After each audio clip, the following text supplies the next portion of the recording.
मैं हूं आपके साथ अंजना और आप देख रहे हैं टीवी 10 न्यूज। आइए नजर डालते हैं आज की खबरों पर। भीषण गर्मी और सूर्यदेव के तल्ख तेवरों से हर कोई परेशान हो चुका है। आसमान से बरस रही आग से बचने के लिए आम जनमानस तरह तरह के जतन करने को मजबूर है, तो वहीं ठाकुर जी को भी गर्मी के प्रकोप से बचाने और शीतलता प्रदान कराए जाने को लेकर भक्तों के द्वारा तमाम प्रयास किए जा रहे हैं। इसी श्रृंखला में पुष्टि मार्गीय संप्रदाय के विश्व प्रसिद्ध ठाकुर श्री द्वारिकाधीश महाराज मंदिर में राजाधिराज को गर्मी की भीषणता से बचाने और शीतलता प्रदान कराए जाने की मंशा से ज्येष्ठाभिषेक कराया गया। ज्येष्ठ मास की पूर्णिमा तिथि को संपन्न होने वाले इस मनोरथ के लिए एक दिन पूर्व शाम को मंदिर के सेवायतों के द्वारा यमुना में पहुंचकर मां यमुना का शीतल जल लाया गया। इस अवसर पर सभी सेवायत अपरस पद्धति में मंदिर से यमुना जी तक पहुंचे और नाव में सवार होकर यमुना जी की धारा से यमुना जल ठाकुर जी के अभिषेक के लिए लाया गया। इसके बाद सभी सेवायत मंदिर में पहुंचे, जहां अपरस में लाए गए यमुना जल को एकत्रित किया गया। उसके उपरांत पूर्णिमा तिथि को प्रातः काल ठाकुर जी का विधि विधान एवं वैदिक रीति रिवाज के साथ ज्येष्ठाभिषेक किया गया। इस विशेष मनोरथ के दर्शनों के लिए बड़ी संख्या में श्रद्धालु मंदिर प्रांगण में पहुंचे।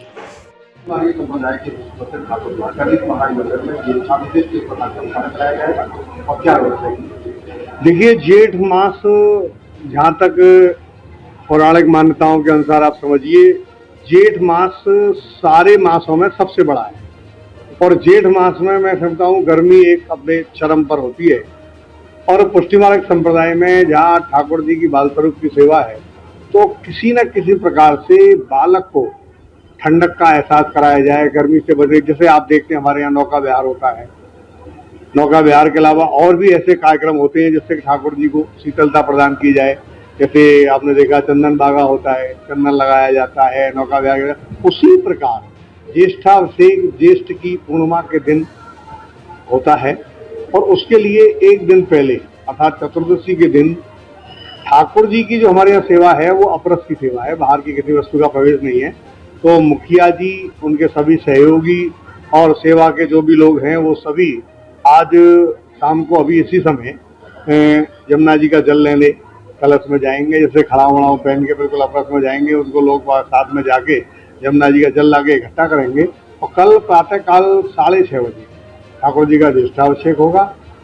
अर्थात इस भीषण गर्मी में यमुना जी के शुद्ध जल से ठाकुर जी को स्नान कराया जाएगा और वो पूर्णिमा के दिन ही होता है और उस कार्यक्रम की तैयारियां पूर्ण कर ली गई है। आपके चैनल के माध्यम से मेरा सभी भक्तों से निवेदन है कि ज्येष्ठाभिषेक के दर्शन कर अपने आप को धन्य करें और ठाकुर जी के लिए जो शीतलता प्रदान करने वाली वस्तु हैं उनका उपयोग अपने जीवन में भी करें और इस भीषण गर्मी में गर्मी से बचने के उपाय भी जारी रखें। अब तक के लिए बस इतना ही, फिर मिलते हैं अन्य खबरों के साथ। मुझे दीजिए इजाजत। अपने आसपास की खबरों को देखने और हमारे साथ जुड़ने के लिए हमारी खबरों को लाइक करें, कमेंट करें, चैनल को सब्सक्राइब करें, हमारे फेसबुक पेज को फॉलो अवश्य करें। धन्यवाद।